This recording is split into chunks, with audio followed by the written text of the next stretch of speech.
de los tratamientos y las curas del Alzheimer no sé nada. No, eso no lo sé tampoco, no sé qué cura ni enfermedad, ni medicamentos hay ni nada. No lo sé, supongo que son medicamentos con calmantes y para que estén sedados completamente para que no puedan malvivir, entre comillas. Creo que había una pastilla, una medicación que se estaba probando y que va avanzando, pero sé que se lleva muchos años investigando. Están solamente con medicaciones, lo clásico que son antipsicóticos, varias medicaciones que tratan siempre. Eso es para tratar, más no para curar, ¿sabes?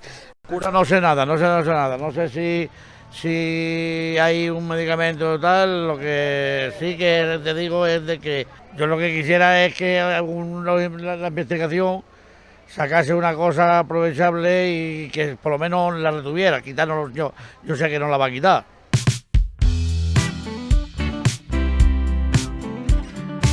Hola, Bea. Buenas, Javi. Bueno, ¿ya has visto lo que sabe la Universidad de la Calle? Sí, mucha incertidumbre. Creo que este capítulo de hoy nos puede ayudar a resolver estas dudas. Pues vamos a ver, vamos a intentar aclarar qué tratamientos existen para curar el Alzheimer. ¡Empezamos! Se va nublando la realidad. Hoy sé quién soy, mañana no sé. El pasado se pierde y nuestra mente aprende a desaprender. Encontremos la forma de acompañarlos hoy. Llegó el momento de que alcemos la voz. Wow. Alzheimer La Voz, un podcast de Bea Yerga y Javi Polinario, producido por Nexalios Comunica. Entonces, Bea, vamos a intentar resolver la gran pregunta. ¿Existe cura para el Alzheimer? Para nuestra desgracia, no. Seguimos sin saber qué causa o qué pasa, ¿no?, en los cerebros de las personas con enfermedad de Alzheimer, y aunque se han estudiado muchos fármacos y de hecho se siguen investigando mucho, ¿no?, en este tema, existen más de 100 ensayos clínicos de distintos fármacos o moléculas en estudio, pero hasta el momento ninguno ha llegado a curar. Y podemos decir que prácticamente casi que ni siquiera existe ninguno que frene de manera importante la enfermedad. O sea que a día de hoy cura como tal no existe. O sea que ni siquiera a frenar, como decías, ese deterioro. El cerebro sigue deteriorándose siempre, sí o sí. Aunque sí, hayamos oído alguna vez alguna noticia de que está a punto de salir un fármaco que podría estar ahí curando o frenando el deterioro, ¿no? Como alguna vez hemos podido oír en los medios. Sí, seguramente se ha escuchado, ¿no?, en Estados Unidos que se aprobó un fármaco para la enfermedad de Alzheimer, que yo creo que fue una notición, fue un boom, y que por desgracia ha quedado un poco en eso. Si te parece, repasamos un poquito lo que sabemos de la enfermedad, que ya hemos comentado en otros episodios. En los cerebros de las personas con enfermedad de Alzheimer sabemos que se queda pegada, ¿no?, o que se altera una proteína que se acumula, que es el amiloide, y que daña estas neuronas. Pues bueno, ¿no?, como sabemos, esto se acumula, entonces la investigación siempre se ha intentado centrar en fármacos que eliminen esta proteína. Y uno de ellos es el aducanumab, ¿no?, o Aduhelm, que es el nombre comercial, ¿no?, del fármaco que se aprobó en Estados Unidos. Comentarlo un poquito porque viene mucha gente a la consulta, ¿no?, diciéndolo, ¿no?, de ha habido un fármaco que sale en Estados Unidos, aquí en Europa, claro, ¿qué pasa? Bueno, pues este fármaco, que ha sido muy famoso. Comentar que aquí en España también se participó en esos ensayos clínicos, que gente de aquí ha participado en ellos, que ha entrado, pero bueno, los resultados fueron un poco inconcluyentes, ¿no?, han sido controvertidos. Sí que parece que ha habido gente que le pudo beneficiar, pero otras que no. Lo que está claro es que curar no cura, porque si no se hubiese aprobado a nivel mundial, ¿no? Y aunque sí que parece que elimina la proteína, ¿no?, el amiloide sí que parece que lo barre del cerebro, está claro que no lo cura y tampoco ni siquiera queda claro que retrase la enfermedad. No, es por eso que aquí en Europa no se ha aprobado y que incluso en Estados Unidos, ¿no?, aunque fue una notición, pues recientemente la empresa que lo lleva ha comunicado pues que lo retira, ¿no? Así que hay algunos pacientes que seguirán con él, pero a nivel general se ha retirado. Entonces, quitar el amiloide no es quitar el Alzheimer. Pues parece que eso es así.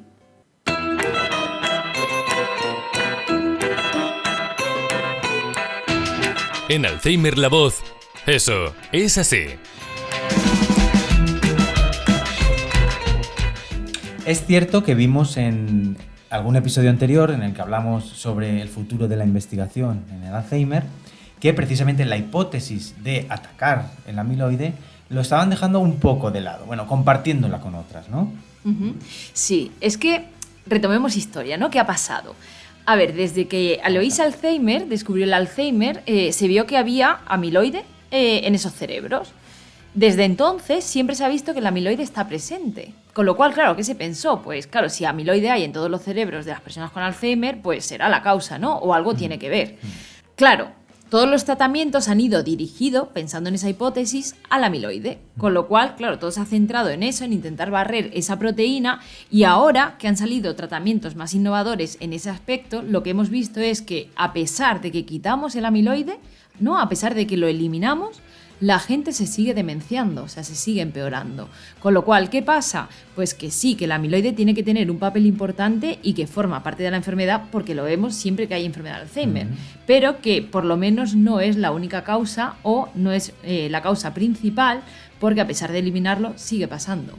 Entonces, lo principal es amiloide, sí, como ya comentábamos, pero hay algo más, con lo cual no es solo centrarnos en ello, ¿no? Hay que abrir miras. Sí, ya decíamos que hay muchos más factores y en ello están investigando ya a nivel genético para conseguir que se adivine esos factores que ayuden incluso a la prevención, hablando de genética. Sí, pero incluso hay algo más, ya ¿Algo por más? meter interesante, sí. Sabemos también que se ha comentado que se habla del papel de la inflamación, ¿no? En el Alzheimer. Y hay quien dice que incluso quizá barrer o quitar el amiloide sea perjudicial. Ay. Porque quizá el amiloide nos está protegiendo, ¿no? Ahí dejamos. Es decir, el amiloide no es la causa, sino que quizá nos proteja de la verdadera causa. Todos son incógnitas por descubrir. Eso es así. Entonces, seguimos. El Alzheimer no tiene cura. La ciencia no tiene claro cuál es el problema al cual atacar, porque cada vez encuentran cosas diferentes que pueden ayudar. Entonces, ¿qué podemos hacer frente al Alzheimer? ¿Qué tratamientos existen? Bueno, aunque no exista cura, se pueden hacer muchísimas cosas. Por un lado, existen medidas o formas no farmacológicas que se llaman, que serían cosas que no son pastillas, ¿no? Que serían sobre todo la estimulación cognitiva, que luego más tarde se hablará, se darán píldoras y a lo largo de todos los episodios del podcast seguiremos comentando truquitos, que son aquellas cosas, eso, ¿no? Que no son pastillas, pero que nos ayudan a sobrellevar lo que es la evolución de la enfermedad. Y luego a nivel farmacológico, pues existen también distintos fármacos que también ayudan. Por un lado, se podría hablar como de dos grupos, ¿no? Tendríamos aquellos fármacos que van dirigidos concretamente a la enfermedad de Alzheimer, o sea, que intentan frenar, digamos, la evolución, ¿no? Aunque no lo consiguen, pero intentar ayudar, ¿no? A frenar esta evolución.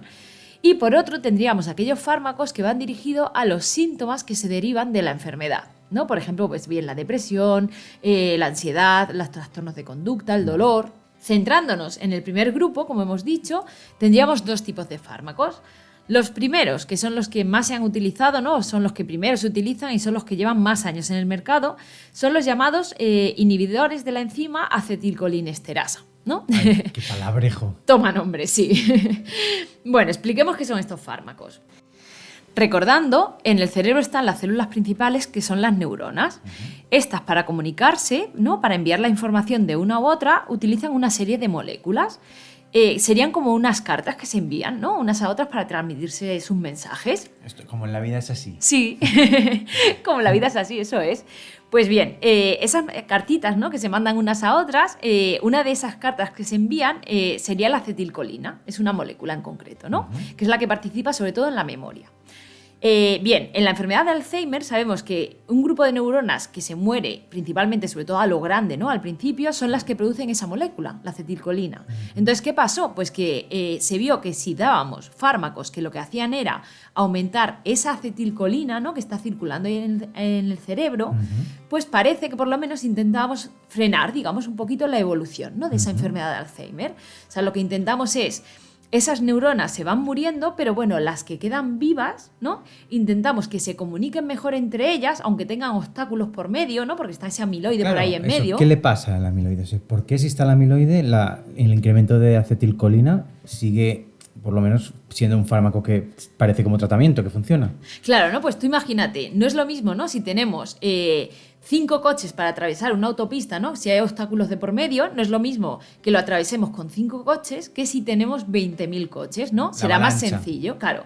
Entonces lo que se intenta es eso, con ese fármaco lo que intentamos es, en vez de 5 moléculas de acetilcolina, tener 20.000. ¿Para qué? Pues para que las células que quedan vivas, esas neuronas que quedan vivas, se comuniquen mucho mejor entre ellas, ¿no? Atravesarlo o claro, por lo menos sí, esas placas pegajosas, pues que a pesar de eso se comuniquen entre ellas. Y eso es lo que intenta este grupo de fármacos, los inhibidores de la acetilcolinesterasa, ¿no? Que comentamos. ¿Y cuáles son? Pues bueno, para la gente que les suene, ¿no? Que les suenen los nombres, aunque sean raros también, tenemos por un lado 2 que son en pastillas, que son el donepezilo y la galantamina, y luego otro que también lo hay en pastillas, pero que también quizás sea más conocido porque lo hay en forma de parche en la piel, que es la rivastigmina, ¿no? Que quizás se conozca. Estos son estos 3 fármacos que lo que intentas es lo que hemos comentado, ¿no? Aumentar esta molécula. Entonces, si estos 3 fármacos son el primer tipo de fármacos, ¿cuál es el otro y qué hace? Sí, pues hay otro fármaco que va por otro mecanismo distinto, que es la memantina. Este es un fármaco que actúa en otra molécula, en concreto en el glutamato. ¿Vale? Esto es una molécula que se libera más de la cuenta, en este caso en los cerebros dañados, que sería por la muerte de estas neuronas. Lo que intenta el fármaco este es, al contrario, se evita que se libere este glutamato y con lo cual se evita que se maten más neuronas, ¿no? Este sería otro mecanismo de acción. Lo que intentaría sería eso, proteger de la muerte. Entonces, si protege de la muerte, es un protector. Ojalá. Vaya. Aunque se creó con esta intención, a día de hoy sabemos que no evita la muerte, pero bueno, lo bueno que se vio es que sí que tiene otros efectos beneficiosos por los que merece la pena darlo, ¿no? Es un fármaco que sí que merece la pena darlo, aunque no proteja realmente, ¿no? Por ejemplo, sí que ayuda mucho en los trastornos de la conducta, ¿no? En gente que está más inquieta, más agitada, sí que puede ayudar, sí que tenga muchos efectos secundarios. Y entonces, ¿cómo se decide cuál es el mejor fármaco para cada persona? Es decir, ¿por qué se les da uno y no otro a los enfermos de Alzheimer? Sí, buena pregunta. Esto siempre se decide de manera individual, ¿no? Lo que hablábamos también de medicina personalizada. Dentro del primer grupo de fármacos, los que hemos hablado, ¿no? Lo de la acetilcolina. Siempre se individualiza, aunque los 3 tienen más o menos el mismo mecanismo de acción, cada uno tiene luego sus efectos secundarios peculiares. Entonces, siempre dependiendo de las enfermedades, ¿no? Que tenga la persona previas o fármacos que tome para otras cosas, se podrán dar o no. Y luego, igual que la memantina, ¿no? Se suele dar en fases un poquito más avanzadas y siempre teniendo en cuenta que no tenga otras enfermedades que contraindiquen. Vale. Lo que hay que tener claro, ¿no? Que siempre genera mucha angustia en las familias. Son fármacos que, por desgracia, no curan. O sea, eso hay que tenerlo siempre muy presente, no curan. Y igual, aunque comentemos que intentan frenar, no frenan años y años de evolución, ¿no? No son fármacos que te vayan a frenar 10 años la enfermedad de Alzheimer. No sabemos cuánto frenan, porque cada persona es un mundo y cada persona tiene su evolución. Pero está claro que 10 años no te van a frenar. Habrá gente que frene unos meses, habrá gente que no le frene y habrá gente que frene un poquito más. En los estudios lo que se vio fue unos meses y poquito más, ¿no? Entonces, lo que hay que tener claro es, el médico, y no solo el neurólogo, sino cualquier médico va a saber en qué momento se puede quitar ese fármaco o en qué momento ni siquiera está indicado ponerlo, porque no compense. ¿Y qué es eso? Que si hay que quitarlo, no pasa nada. No hay que sentirse culpable, no hay que forzar el que lo tome. O sea, si a una persona se le da el fármaco y no para de vomitar todos los días, no merece la pena que lo tome. Con lo cual es eso, ¿no? Lo que hay que transmitir es, son fármacos que se pueden tomar perfecto, o sea, genial, si sienta bien, muy bien, pero que si hay que retirarlos o si hay que, ¿no? O si están contraindicados porque padece del corazón, porque cualquier cosa, no pasa nada. No hay que sentirse culpables ni hay que forzar la situación. Pues eso, que quede claro, que no pasa nada si se tiene que quitar y que cada médico valore en cada momento cuándo se tiene que hacer y que las familias pues hagan caso a su médico. Y además de los fármacos, existe la estimulación cognitiva que decíamos como una medida más para ayudar a frenar el deterioro. Sí, una medida muy importante. Vamos a descubrir más sobre la estimulación cognitiva. Ordena de mayor a menor los siguientes billetes y monedas. Clasifica las frutas según el color de su piel. Estos son solo un par de ejemplos de ejercicios de estimulación cognitiva, pero ¿qué son exactamente los ejercicios de estimulación cognitiva? ¿Para qué sirven? ¿Qué papel juegan en el Alzheimer? Este tipo de actividades ayudan a mantener las facultades de la mente. Nos referimos a todo lo relacionado con el procesamiento de información. Algunos ejemplos de estas capacidades del cerebro serían prestar atención, aprender nueva información, recordar datos que ya se saben, orientarse en el tiempo y en el espacio, saber razonar, resolver situaciones y problemas, calcular o leer. Los expertos han comprobado que la terapia farmacológica que se está dando a los enfermos de Alzheimer tiene una utilidad limitada para retrasar la enfermedad. Por eso, el tratamiento con fármacos se complementa con otras actividades como los ejercicios de estimulación cognitiva que decíamos, las relaciones sociales o el ejercicio físico. Para potenciar el uso de estas habilidades mentales, es importante mantener activo el cerebro con ejercicios de este tipo. A las personas enfermas de Alzheimer les es de gran utilidad la estimulación cognitiva, porque mantienen estas funciones en el máximo nivel posible y al mismo tiempo ralentizan el deterioro. Así nos lo explica María Pino, neuropsicóloga. Siempre se recomienda sí o sí hacer algún tipo de estimulación de este tipo, es decir, ejercicios o actividades que nos obliguen a trabajar estas funciones cognitivas que hemos hablado antes para que éstas se mantengan el mayor tiempo posible en la situación en la que estemos. Hacer actividades para estimular el cerebro es fácil. Existen cientos de cuadernillos impresos o recursos descargables en Internet, tanto gratuitos como de pago, e incluso se pueden hacer con material propio. De esta manera será más conocido para la persona que lo hace y será más fácil que se implique y sea más activa. María Pino. Podemos hacer estimulación cognitiva con material que tenemos en casa, ¿vale? El hecho de jugar a cartas o una actividad de sobremesa ya implica una actividad de concentración, a lo mejor implicará contar las fichas y eso ya es cálculo, a lo mejor tiene que memorizar dónde tiene sus fichas, pues bueno, eso ya es memoria, ¿vale? Entonces podemos utilizar recursos que tengamos en casa que a lo mejor no sean tan serios como un cuaderno. La estimulación cognitiva se debe aplicar sobre todo cuando hay un deterioro cognitivo, ya sea leve, moderado o grave, y es importante introducirla en la rutina diaria. Pero también es útil ejercitar la mente antes de este deterioro. Hacerlo es muy positivo para un buen envejecimiento. Ayuda a prevenir y evita la progresión de un posible deterioro aún no detectado. Curiosamente, un reportaje de Mireia Curto. Pues sí que es importante la estimulación cognitiva, sí. Sí, por eso en nuestro podcast hemos incluido la sección Neurojuego, para que tengáis una serie de trucos o juegos para que en casa podáis tener activa la mente con vuestros familiares.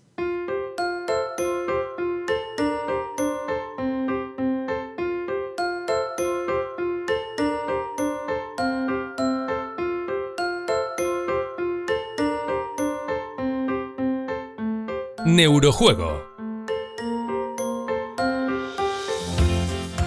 Hoy hemos pensado un neurojuego parecido al ¿Quién es quién? En este caso lo haríamos con fotos de familiares, amigos y personas de nuestro entorno.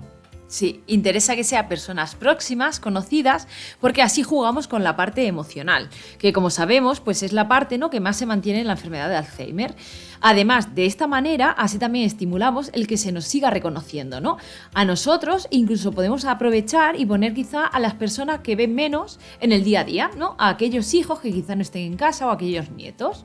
El juego consiste en poner sobre la mesa esas fotos de amigos y familiares que hemos buscado y decidirse por una que será la que la otra persona tendrá que adivinar. Entonces vamos a ir dándole pistas o describiendo la foto como un quién es quién, de manera que vaya descartando las que no son como la foto está describiéndose. Claro, o bien esas características físicas, en plan, pues es mujer, ¿no? Y que se quiten todas las fotos de hombre, o incluso características emocionales, ¿no? O de la persona, del carácter, pues es muy alegre, o es muy extrovertido, ¿no? Sí. O trabaja de tal, cosas así, ¿no? Cosas así que ayuden a descartar los que no y al final acabe el otro participante con quien estáis jugando, descubriendo la foto que hemos decidido que sea la foto elegida. Y así juega primero una persona, luego otra, vamos cambiando y de esta forma pues se va estimulando el recuerdo de las distintas familiares. Entender bien el Alzheimer está al alcance de todos. Seguimos hablando de cuáles son los tratamientos que tenemos para el Alzheimer. Bea, has hablado de que hay dos grupos de fármacos. Por un lado estaban aquellos que atacaban directamente al deterioro cognitivo, podríamos decir atacar en el sentido de que están específicos pensados para eso. Pero luego había otro grupo, que es... Sí. Aquí serían los fármacos que no hay que restar importancia porque aunque no son específicos, ¿no? Como decimos, para el Alzheimer sí que ayudan muchísimo para tratar otros síntomas, ¿no? Que son producto de la enfermedad. Y aquí estarían, por ejemplo, pues los que ayudan a mejorar el ánimo, ¿no? Como serían los antidepresivos. Vale. También tendríamos que incluir aquí otro grupo de fármacos que la gente se asusta mucho, ¿no? Cuando los indicas o los pones, o sobre todo cuando incluso en casa leen el prospecto, ¿no? Que leen antipsicóticos, ¿no? Es como, Dios mío, tienes psicosis, ¿no? Tienes esquizofrenia. Claro. Y no. Estos fármacos son los que se incluyen para tratar, pues eso, la irritabilidad, la dificultad de controlar los impulsos, ¿no? Que muchas veces tienen, la agresividad, que no siempre existe, pero que puede existir y que limita mucho. En este caso es cuando estarían indicados estos fármacos y no pasa nada, ¿no? Por tener que ponerlos. También tendríamos otros fármacos que serían los que ayudan, por ejemplo, a dormir, ¿no? Que no es ninguna tontería, pero es otra cosa que pasa mucho, ¿no? Que se levantan por la noche, no saben en qué día están, entonces se levantan, se desorientan. Pues aquí también se incluirían estos fármacos que ayudan a tratar este tipo de síntomas. Vale. Otro, por ejemplo, serían, a tenerlo siempre en cuenta, que muchas veces se nos pasa, ¿no? Sería tratar el dolor, sobre todo en fases más avanzadas, ¿no? Que no pueden manifestarlo, no pueden comentarlo, pero tienen quejas, se agitan, se ponen nerviosos y muchas veces con un simple paracetamol se quita, ¿no? Es algo también que parece una tontería, ¿no? Pero son fármacos que también ayudan a esta enfermedad. Y así pues otros muchos síntomas. Me gustaría decir que no hay que avergonzarse de pedir ayuda ante episodios de ánimo decaído o sobre todo en aquellos episodios de desinhibición de la persona, ¿no? Que muchas veces a la familia le cuesta comentarlo cuando la persona está quizá más agresiva a nivel verbal o a nivel sexual, ¿no? Que muchas veces es algo que cuesta comentar en consulta. No hay que ocultarlo, forma parte de esta enfermedad. Y pues como comentamos, al igual que tomar un ibuprofeno porque duele la cabeza, ¿no? O un paracetamol alivia un síntoma, pues quitar también un síntoma de la enfermedad como puede ser eso, ¿no? El estar más desinhibido, ya sea porque suelto comentarios inapropiados o porque a nivel sexual tengo una conducta poco apropiada, pues también se puede tratar, ¿no? Entonces comentarlo en consulta o incluso si no se quiere delante del paciente, siempre comentar al médico que se quiera hablar con él, ¿no? De forma personal y decirlo, porque es algo que se puede mejorar. Conecta con nosotros a través del mail podcast@zonaalzheimer.es, enviando un WhatsApp al 93 100 5606 o a través de las redes sociales Twitter, Facebook e Instagram. Estamos acabando y como siempre resumimos con los datos más importantes. Y antes de irnos, Alzheimer para llevar. La primera idea clave que nos tenemos que llevar es que no hay cura para el Alzheimer. Solo existen tratamientos que intentan frenar o paliar los síntomas que produce la enfermedad. Dentro de estos tratamientos farmacológicos tendríamos por un lado aquellos que van dirigidos específicamente a lo que es la enfermedad de Alzheimer, ¿no? Que serían los que hemos comentado como la ribastigmina o el donepezilo, que aumentan la molécula que disminuye, la acetilcolina, y luego también tendríamos dentro de los farmacológicos aquellos que van no dirigidos a la enfermedad en concreto, sino a los síntomas que producen, como son por ejemplo los antidepresivos, ¿no? Para tratar la depresión, los antipsicóticos para la agresividad o los que calman el dolor. Y además tenemos también medidas no farmacológicas como la estimulación cognitiva, que ya hemos visto que es muy importante para mantener activo y ocupado el cerebro y que realmente es casi más eficaz para ayudar a frenar el deterioro.